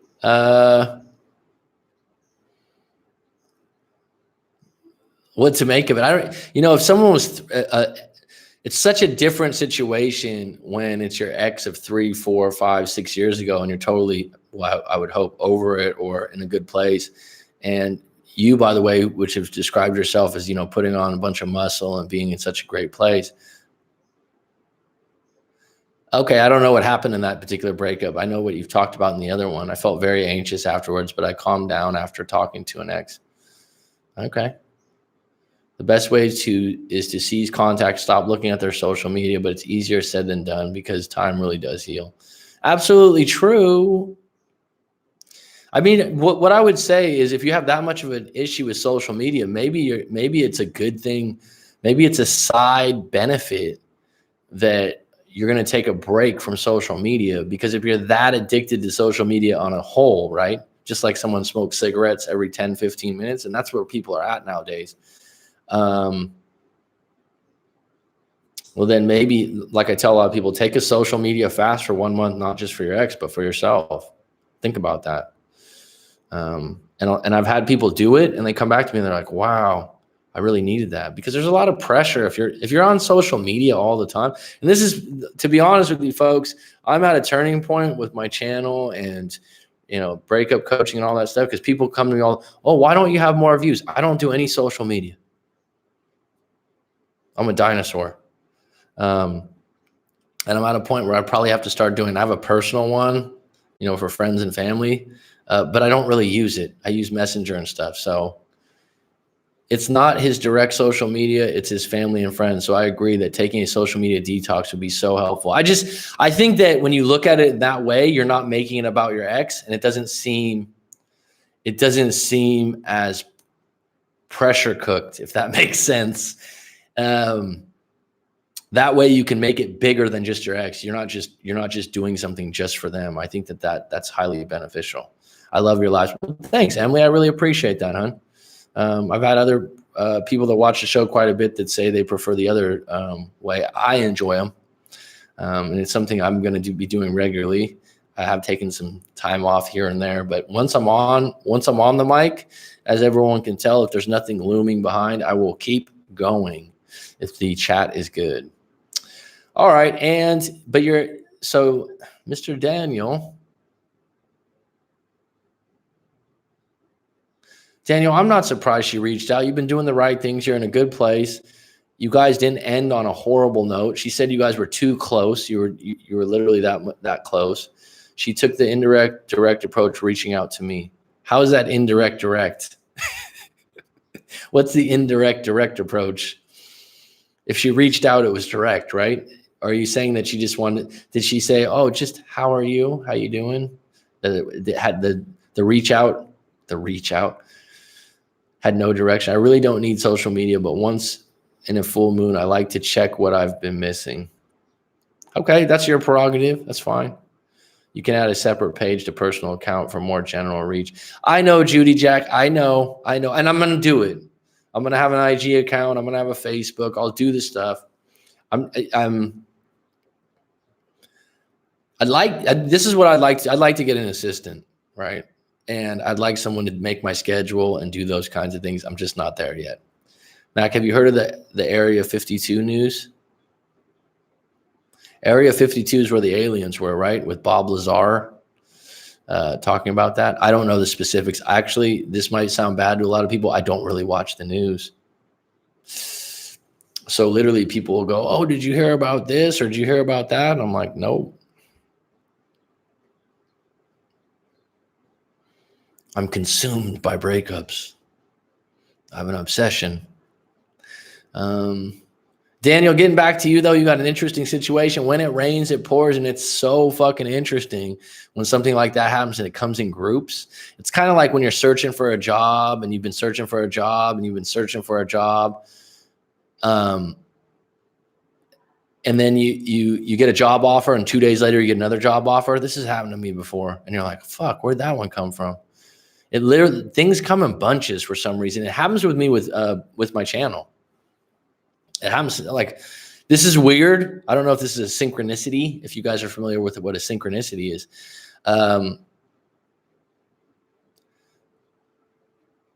But there'll be people where I'll get like 3 live coachings in a row from South Carolina, or I'll get 2 people with the same last name behind each other. Like it would be like, oh, Daniel Calumet signed up, and then there's John Calumet the next day. And I'm like, you guys brothers or something? It's just some weird thing going on. And I don't think that's just me. There's some, there's something with the physics of it.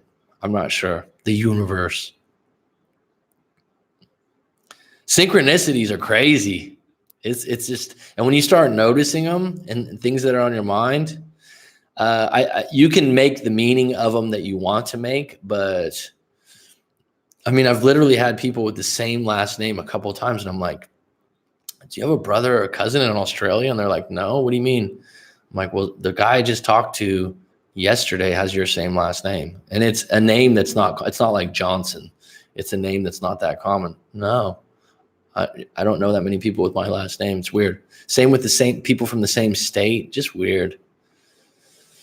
And sometimes when I'm doing my live coaching session, people will say, well, people say that about me usually. I don't, so that stuff interests me though. Really interests me. This is my first time in your live stream. Well, welcome, Khaleesi. I really appreciate you contributing. Always room for people from LA. Let me ask you, in what part, this might be too lean, but what part of LA? I don't know LA that well. I lived in San Diego for years, but I didn't visit there that often. But I just love living by the beach. LA is a big place, big city limits, huh? Because she reached out about a police costume that I lost around my house. I told her months before we broke up that I cannot find the costume. And even at that time of the breakup, I clarified to her that I cannot find it. And she reached out about the costume again. Could it be because she wants my attention? Well, Halloween's not on the way. That's fucking hilarious. About a police costume that I lost around my house. Was she wearing the costume for you? This is kinky, huh? That I cannot find it. And she reached out about the costume again. Could it be because she wants my attention? A mutual friend told me she's still with that random guy she's rebounded with. Well, I mean, it could actually be that she just really wants the costume, but she's also fishing. I don't know. I would have to hear her tone of voice. I wouldn't read too much into it. If you're at a place where you're moving on, you're moving forward. And if she's with a guy right now, just give her back the fucking costume if you have it. If you don't, then just go, there's no reason for you guys to, you don't want to be friends with her while she's got a new boyfriend, it doesn't sound like. So you can read into that either way. It's certainly possible that she's going to a costume party and she wants to be a policewoman again. It's possible. Neither do I, but I've never seen memes about it. I'm not sure what that was about. ISO, my ex reached out yesterday, and my ex reached out today. Like I said, they come in bunches. You're giving off good vibes, I guess. Had more anxiety with my ex because I would want to revisit the idea with getting back with my ex more than my recent ex. Well, your ex gave you a hug, was happy to see you, so you certainly wouldn't be out of line to just ask for a number or ask her if she wanted to go get a drink or get something to eat one day and see where it goes with no expectations. That's the key, right? No expectations. It's like if I seen an ex and they were available, they weren't with someone, and you say, oh, let's catch up and get a drink sometime, or let's get breakfast or something casual with no expectations. And then you can really see in the conversation if there's a few sparks there. And then from those sparks, can you get some kindling on the fire? And then from that, can you build it up for a nice little campfire, throw some marshmallows on there, and you can throw it up to a beach fire. See how that goes? I'm from SoCal. Emily, are you from LA also? If you guys don't want to share where you're at, that's fine, because sometimes that's personal for people. I lived in San Diego for 4 years, Emily. So I've told people that. Yeah, Rob, a police costume. Yeah, it's very indirect, direct. That's funny, right? Thanks for sharing that, Daniel, and spicing up this live stream. He still has our photos on his Facebook, just two of us. I feel like I don't want to move on. Not having him in my life is scary for me. Well, what's the alternative? What's the alternative? Right? Having him half in your life on Facebook. So and this is difficult, and I've been there, not to repeat the same thing over and over again. You're in a gray area right now. And at some point you need to get in the black or the white, and you need to pick a team, and you need to go, all right, you know what? I'm all in on no contact. I'm all in on moving forward and giving myself some time and some space to heal and realize that this relationship wasn't where I wanted it to go. And yeah, it's going to hurt. But when in the gray area of like seeing the pictures and I feel like I don't want to move on, not having him in my life is scary for me. You still need to give yourself, and sometimes I tell people, give yourself 30 days of no contact just to get a finish line, but it doesn't mean anything. It doesn't mean in 30 days he's going to call you or she's going to call you. But maybe you just need that finish line, that goal, to just give yourself 30 days to catch your breath and get all your feelings out, Khaleesi, and actually figure out what you want. Because a lot of times you're focused on, oh, they want this, they didn't do this, which you mentioned early on, they didn't do that. What the fuck do you want? Is this the ideal partner for you long term? Because at 38 years old, you're probably looking for something long term, right? Fair enough. And you have some distinct things you're looking for in a partner. And it sounds like this individual, after having a pretty good sample size, has not rung the bell. My ex and I have talked every day for the last year after our breakup, and today is the first day in a year that we haven't talked. Why? Well, this is why, okay, my ex and I have talked every day for the last year after our breakup. This is what's dangerous about being broken up and staying in contact, because you're in a gray area, you're friends, you talk to each other, you support each other, and then you're setting yourself up for each of you has the right to see someone else or move on. So you're weaning each other off the relationship. You're still friends, which is doable. But if you honestly are lying that you still have feelings and you're still secretly hoping that you actually get back together as official boyfriend and girlfriend for over a year, and then all of a sudden he doesn't call you, and then all of a sudden maybe, not saying if he didn't call you one day, that could certainly mean he's busy or something came up. It can mean many different things. But you're setting yourself up for a situation where he meets someone else and you're like, wait a minute, we've been talking every day for a year. Yeah, as friends. Okay, so you need to leave your options open. You need to open up to going out with some other people. And that's why staying in contact with someone that direct and that close that you were boyfriend, girlfriend with, or official with is a dangerous thing, because now you've put yourself in a position where, like, if he stops talking to you, you're like, what happened? I thought we were really close. Well, if he meets someone else, they're not going to say, oh, I like the fact that you talk to your ex every day. That's really good. That's really great for our relationship. No, the first thing they're going to do is, I'm uncomfortable with that. Please stop calling them.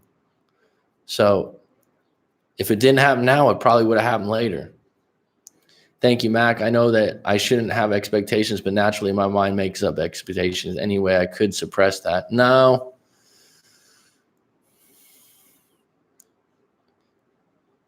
you can't suppress expectations. What you can do is you can give yourself a little bit of a pep talk and a self-talk and get fucking real with yourself and go, look, I was in a good place before I saw her in the bar. I'm in a good place now. Before I even saw her, I wasn't even thinking about her. So this is just a fucking bonus. If we go out and we hang out, we have a good time, bonus. If we don't, business as usual. Back on deck with school, back on deck with my plans to move to San Francisco or San Diego. I still got a lot of shit in place. And I'm doing pretty well right now. Right, Daniel? Or is it games? Orange County. Okay. A friend of mine just moved to, what's it called? San Clemente. Is that considered Orange County? San Clemente. It's where they make rainbow sandals, my favorite sandals. It's all I wear. I got another friend that lives in Orange County too, but I don't know, because Orange County is many different places, right? You got Riverside and all that other areas. I remember when what was that TV show, The Real OC, where they were in Laguna Beach or something. I was like, is this even real? What a beautiful place, though. Khaleesi, oh, well, don't want to ruin your life. I've seen it happen. Be aware of the consequences. SoCal, too. Go lead it outside of well, Ala Vista. We got a little SoCal party over on DP. Oh, my gosh. Goleta is beautiful, Judy Jack. I think I remember you telling me that in the comments before. Santa Barbara and Ala Vista. Wow. Michael Jordan goes there every year to Santa Barbara to some bar, I believe. Beautiful place, man. I mean, Goleta, I certainly don't know as well, but I've spent some time in Santa Barbara and Ala Vista in the college days. I have a cousin that never graduated college and just spent 3 years partying over there.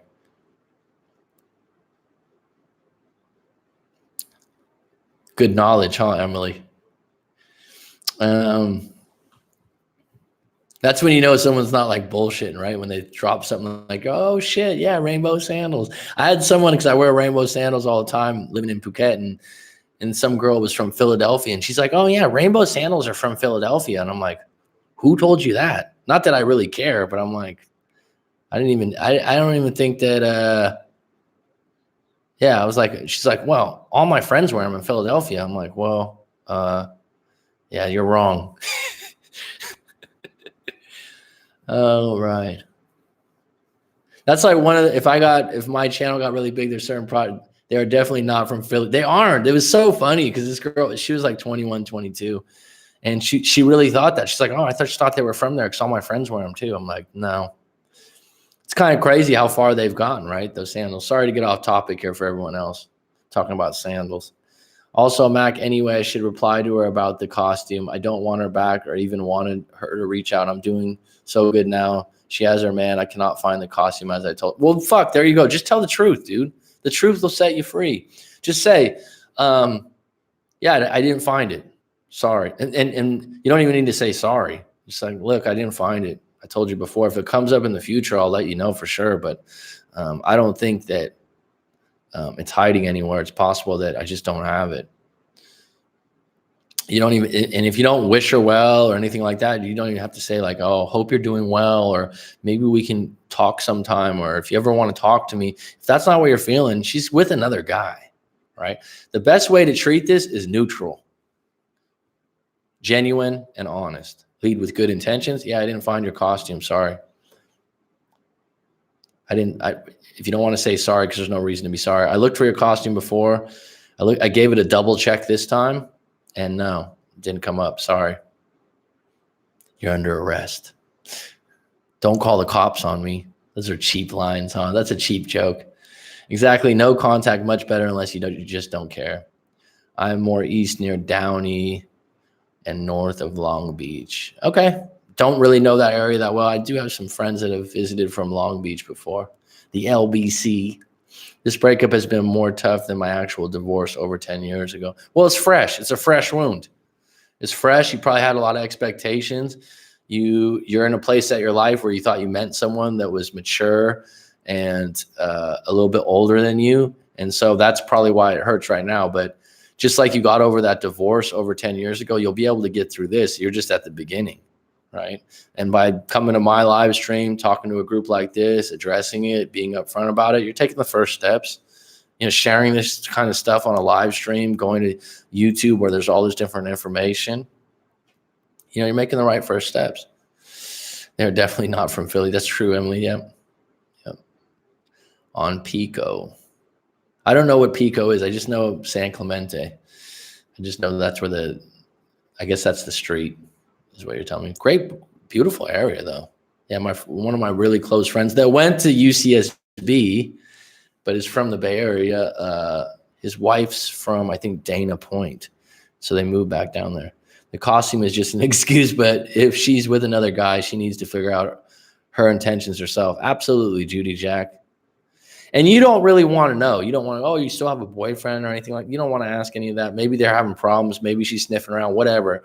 Bottom line is you just answer the question. You don't have it, and it will work in your favor 100% in the future by you just being honest, neutral. Oh, no. I don't think you meant to write, hey, Coke. Aussie 401, it's good to see you, bud. I've been on for about an hour and a half. First hour was 4 or 5 people. Now we've got 5 people. We've had some good conversations here. Where I'm particularly at, it's 11 a.m., so it's just a late morning for me. But good to see you back on deck, Aussie 411, Miami's finest, or Florida's. I believe Miami's where you're from. Military man, right? Khaleesi, I'm also divorced, and my recent breakup has been way worse than my divorce. I'm 36 and want to start dating, but it's hard when you're still hung up. Ugh. Well, I think part of it is, and I could be wrong, I've never been married and divorced. I've been in a few relationships, but a lot of times in a long-term, Aussie, yeah, yes, sir. Just watched Full Metal Jacket for the first time in like 10, 15 years yesterday.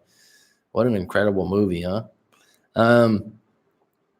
It's one of my dad's favorite movies, actually. Sorry, Emily. What I was saying is, I think if you're in a divorce, and I could be, like I said, I could be wrong. A lot of times if you're in a long relationship, sometimes people in marriage tend to drag the relationship out longer because they are married.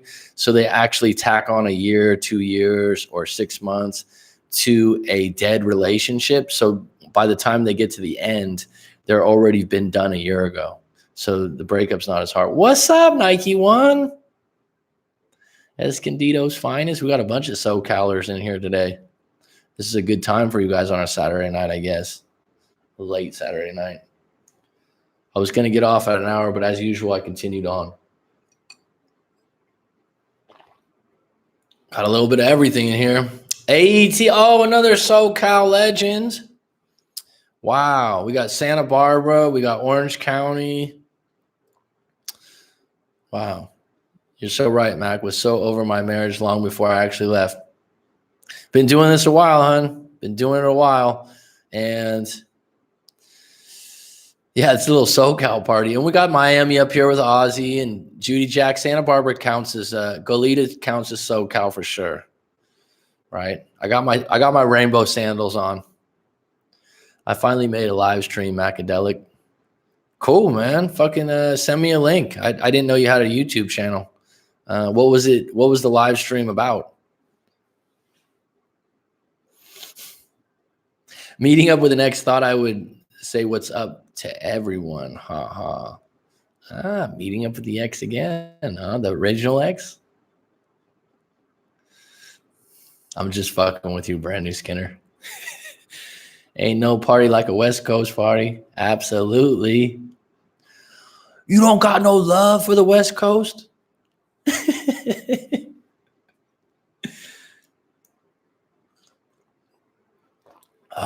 Been on for an hour and a half here. Sunday morning for me. Sunday 11 a.m. is a good time for me. Saturday night. Mikey, wish you all the best on that party, bud. Hope it goes well, bud. You're doing your thing. You're spinning your plates. Happy for you, man. Oh, I'm late to the party. You're Singapore, though, yeah? Yeah, the original ex. Good for you. I think that's a good thing to revisit or, keep a little smoldering fire in the corner. Feels like these live streams could go all day for me. I'll tell you what, folks, I'm the same way when I conversate with people. When I have a conversation, You go out to lunch with me, and we don't have to go somewhere afterwards. It's gonna be 2-3 hours. Mag, even if I don't catch the live, I still really enjoy your live stream lives. Well, thank you. I appreciate that, Emily. See, now we got 9 people on deck. Now we got something going. Now we're cooking with some grace. Thanks, brother. I appreciate it. All the best, bud. That's sincere, man. That's sincere. I mean, that original ex, you guys had some years, man.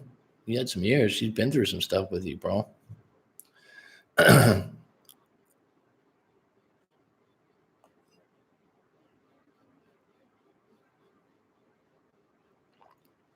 AAT, they hid this, but I think it's okay to share.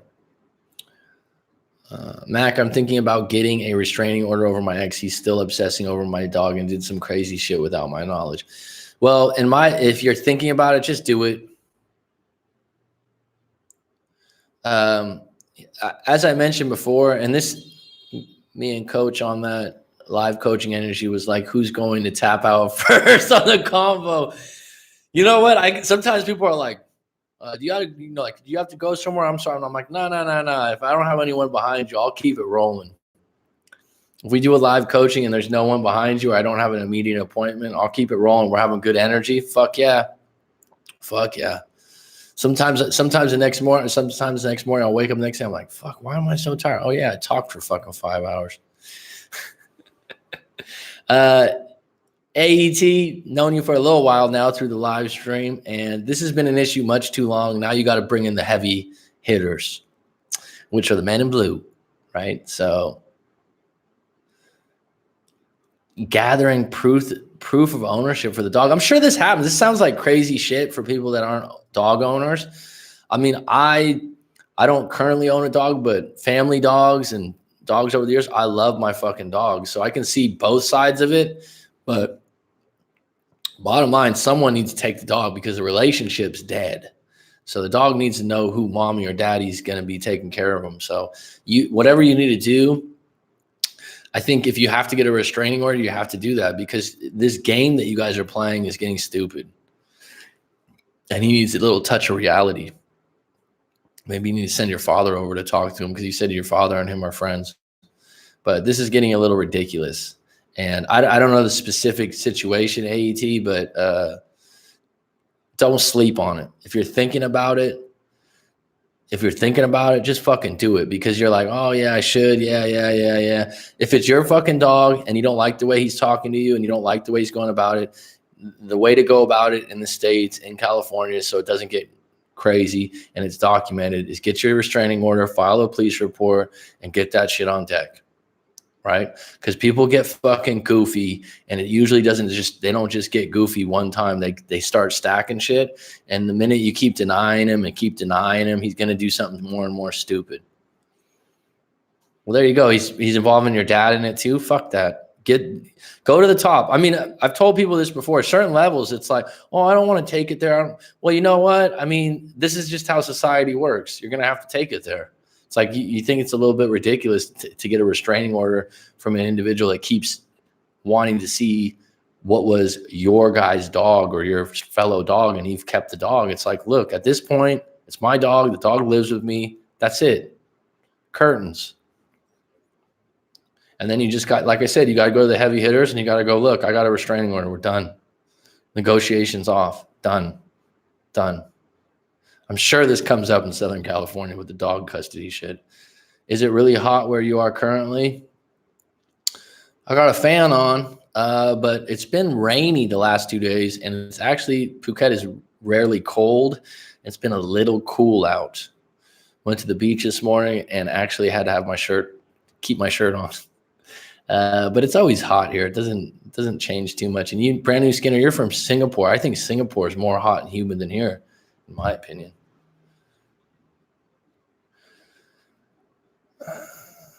Anyways, AET, don't sleep on that, please. I don't want to hear this idiot do something stupid. And then you go, oh, me and Coach would probably still be talking.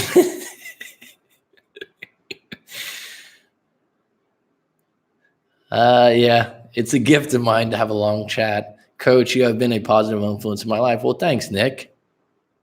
with a K. Is that Nick, a woman or a man? I'm not sure. Have you written your story before? Because I don't remember seeing you on the live stream, but I appreciate the compliment. Thank you very, very much. Wait a minute. I'm an animal lover, but you can replace a dog. It's just fuel to the fire. No, I mean, it would be difficult. I think if I shared a dog with a girlfriend or something like that, but you'd have to sew that up when you broke up, right? And then if you kind of like had this gray area where you're like, oh yeah, I'll come see it. And then you're like, nah, this is too much. Then you got to put your foot down and go, wait a minute, Hey, coach, I've been venting this lady for 3 months. And I'm sorry to keep coming back to this, AT, because this bugs me a little bit. When someone goes to police and a restraining order, I get a little bit like, all right, especially a woman in your situation, protect yourself. Protect yourself, because you going to that level means you're a little bit scared, right? Hey, coach, I've been venting this lady for 3 months in your side of the world and everything looks good. Minor red flag and the communication is good. Can this be true or to be true? You know what, Ozzy? I'd have to know more details. This is really vague, but if you have a minor red flag overseas, it's probably bigger than you're seeing. But if you want to send me a private note or an email and get my opinion or talk about it in a live coaching session, I definitely could shed some further light. And a live stream, I can't get into detail about this as much. But what I would say, my short answer is, if it's a minor red flag, it might be bigger than you think, and it might be being concealed quite well. Heard that last ex of mine moved back in with her ex-husband. Well, there you go. Curtains. Clarity 101. You're better off without her now. And if you would have carried that on, you would have been caught up in the mix here. And she would have moved back with the guy eventually. So that's up to her, right? And now that you know that, you're done, right? You're done. It's nothing. You don't wish anything bad upon her, Nike one, but you're done. I'm thinking, right? That's your cue right there, where you go, all right, I'm done. I'm not going to get involved in this. My ex currently lives in NYC and has been going out a lot lately. His going out makes me crazy because we're not together and anything can happen. Well, let me tell you, you've said that it's a risk you take when being friends with your ex. You're right. Absolutely. And Emily, you can or you can't, but that's, yeah. And if you're long distance friends, you are in a long distance relationship, if you're, like I said, you're weaning them off the relationship and everything's in someone's favor that's willing to move on and see other people. The other person that's kind of hoping, wishing, and waiting, you're putting yourself in a really bad situation, because that person, whenever they want to go out or whenever they meet someone else, they can honestly say, well, we were just friends. And then you're sitting there going, well, what about those long talks we had? Well, if you were broken up, they had a right to buy. Yeah, you are right, Judy. It's ridiculous. He's obsessed. Don't get caught up too much on ridiculous. Just do the action you need to be doing. Brand new Skinners in Chicago? Chi-Town? Oh, shit. I thought you were in Singapore. Bulls. Bulls. Remember Saturday Night Live? Bulls. Bears. Maybe you're too young for that. I'm not sure, Skinner. Bears. But AET, get that restraining order done. That's it. That's it. That's all you need to do. People get goofy sometimes about certain things, and then it just, yes, it's hard. I've been in no contact for 2 months. He reached out to me, to my 13-year-old son. He still wants to see him and spend time. That's a decision you have to make as an individual and as a parent. So with him, his family loves him. Hey, coach, just signed up for a philosophy class on Stoicism. Cool. Where? Mesa or online?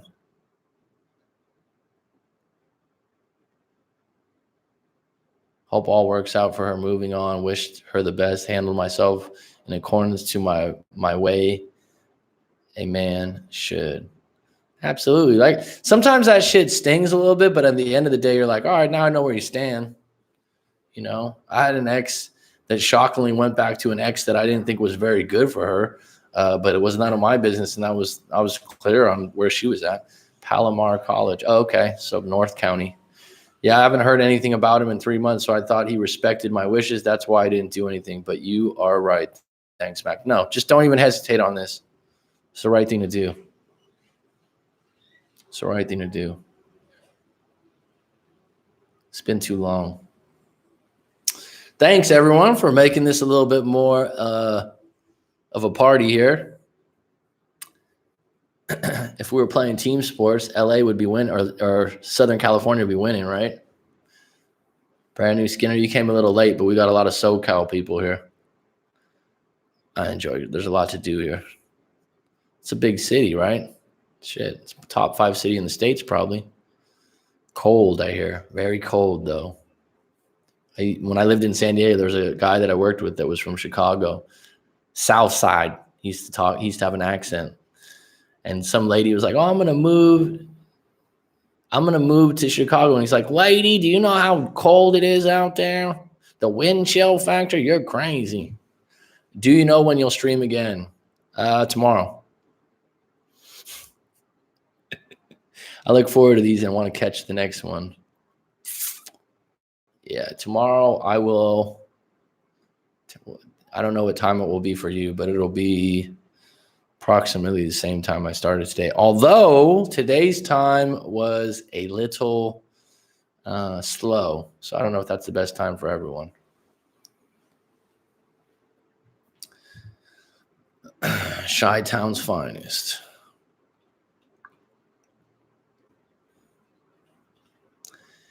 All right, Stoicism class, huh? What did I just see on Stoicism? There's a lot out there on it already, right? What is it? Ryan Holiday has a pretty good book. Obstacle is the Way. The red flag reference that she is needy as far as contact every day, and she's investing a lot of time and money for her side of the world, and she is middle class. But I'm glad I get the validation. Well, do you like dealing with needy women that want to talk every day? I know that sounds like a simple thing, but it's not going away. It's probably going to be elevated when you're together. So, in what way is she being needy, and is it acceptable? For me personally, because I'm an independent person, I just don't like neediness. It's uncomfortable for me. So I'm usually attracted to women that are highly independent, and we don't need to talk on the phone every day, let alone if it's long distance. I think long distance puts more pressure on that. So I'm not judging you, but that being said, Ozzy, I got friends that have wives and girlfriends that to me are extremely needy and annoying, and they like it. They might bitch about it sometimes, but they like the fact that the girlfriend always wants their attention, and they feed them food, and oh, I got to take her to lunch right now. She's been waiting for 20, like everything revolves around them. Some guys, that's their relationship. That's what they like to do. A lot of people would say, "Oh, that's not how you do it." It's, it's to each their own, man. Stoicism is a great self-building tool. Yeah, it's a fucking understatement, man. Right. I don't know if I haven't gone to the level maybe you have. I've actually, what's this book right here? Yep. Appetite.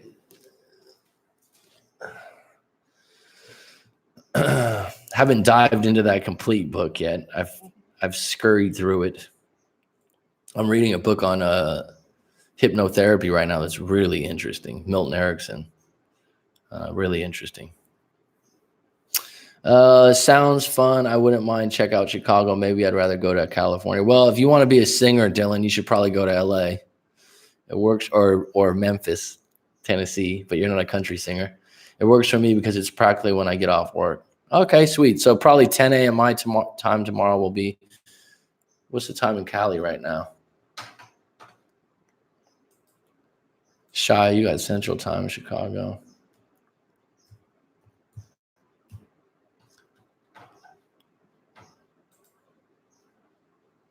$9:30. Yep, tomorrow I'll probably be about 8 p.m. I'll be on. Have a good one, Mac. Just wanted to chime in and say hello. No problem, AT. You are always welcome. Hope the lab is doing well. Take him out for a swim. Brian, the winters are cold and it's hot right now, but it's nice. I want to go to California to stalk my favorite singer. Oh, no. You don't want to stalk anyone. Come on, Dylan. Don't talk like that. Scaring me, man.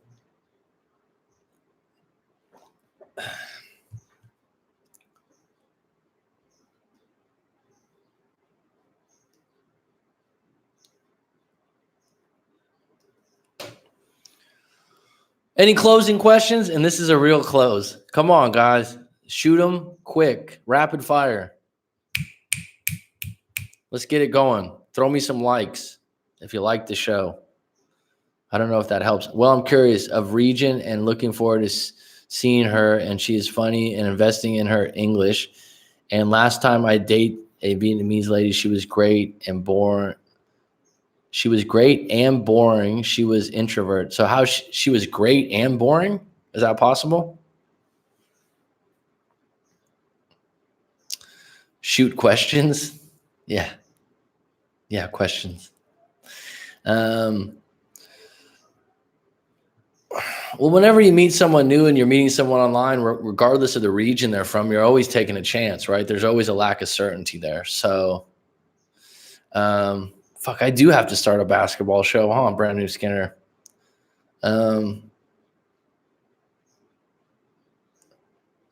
So whenever you're taking that chance, Ozzy, but if you see a light red flag in the beginning and you see neediness up front, I mean, what I would say is when you elevate the relationship or you take the next step, if that particular red flag that you saw starts waving higher and higher, don't drown yourself.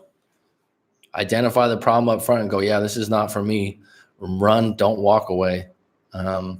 But whenever you talk to someone overseas or long distance, you're always taking a chance about who they really are until you do meet them. So until you spend some time where you're actually in each other's presence and actually hanging out, you don't really get to see someone's true colors. Correct me if I'm wrong. And so until that time comes, enjoy talking to each other online, exchanging, lovey-dovey's, if you will, and getting to know each other. But when you get to meet her face to face, that will be when you really get to judge her character and how she acts. And like I said, small things for me is if you go out to dinner and how someone treats the waitress or the waiter, how they talk about their friends or family members, what's going on in their life. And I think that it's different when it's in person. So until then, keep spinning plates, Ozzy. And you're not overly committed at this point. Don't send any money overseas either. That's the big red flag. Do you have a favorite NBA duo, Mac? I just love the Warriors because I've been a Warriors fan since birth. I used to have season tickets when they sucked, when they had Mike Dunleavy and Troy Murphy. It was like the year before they got Baron Davis. But I don't know if a current NBA duo I really like. I don't know. I'm biased. I'm a huge Klay Thompson. People would think I like Curry the best, but I probably like Klay and Draymond Green. I appreciate what he does. A lot of people don't like Draymond, but I think he's extremely underrated for what he can do. So I'm just biased, right? I think Anthony Davis is overrated as a winner. I think as far as being a highly skilled and highly talented individual, he's good. He gets hurt all the time. And the times I've seen him face Draymond Green, he gets dominated in the clutch.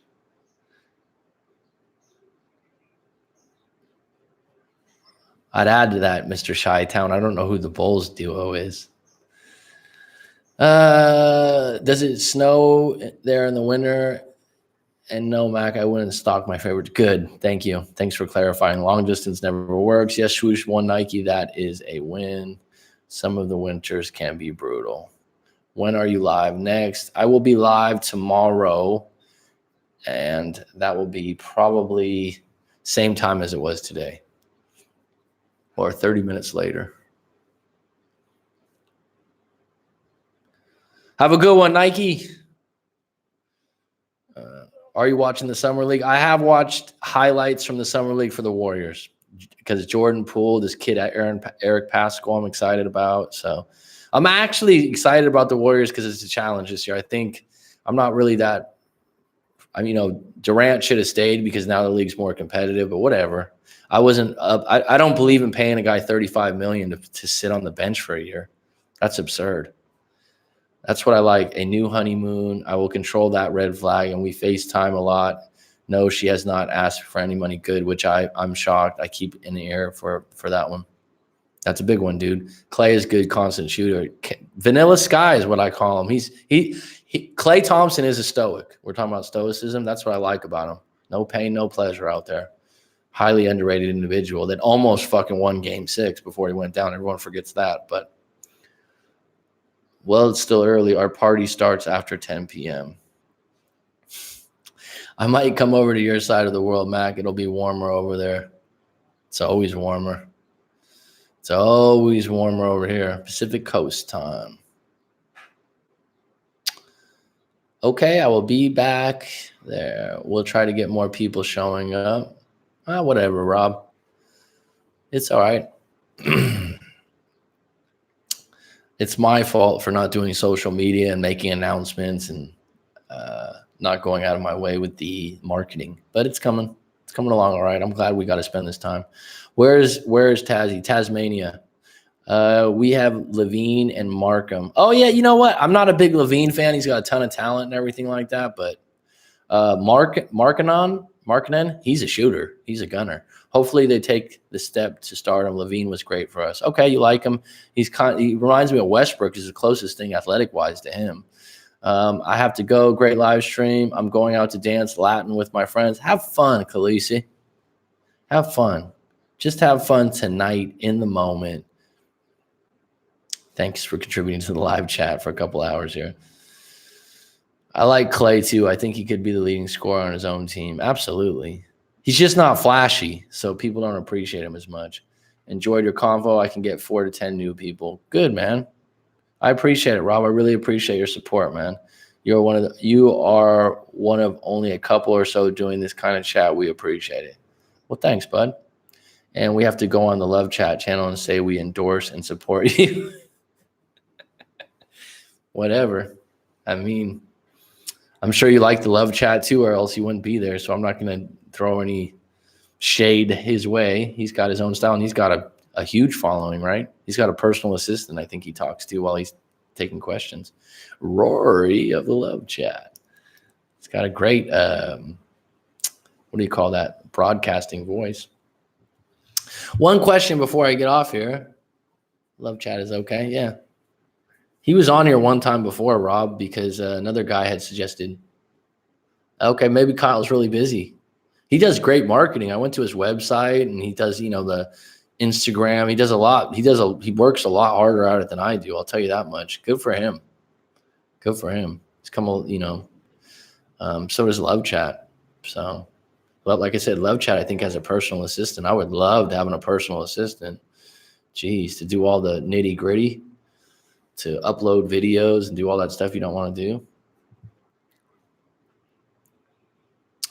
Well, thanks, Judy Jack. Thanks, Rob. Thanks, Brand New Skinner, Dylan, Khaleesi, everyone that's been a part. Emily, thanks for joining today. It's always a pleasure.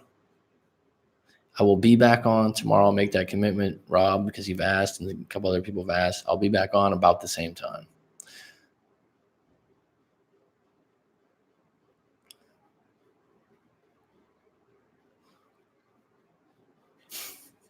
Levine is more than dunks. Okay. Enjoy it as always. We'll mention hoops a little bit more. Maybe I'll have a side hoops thing. So I have some other people that are into hoops. Maybe I can start something on the side with that because I can't get into that. Tazzy Devil will always catch live streams. Cool. I had a good evening. Cheers, bud. Thanks for the likes, folks. Thanks for contributing. All the best moving forward.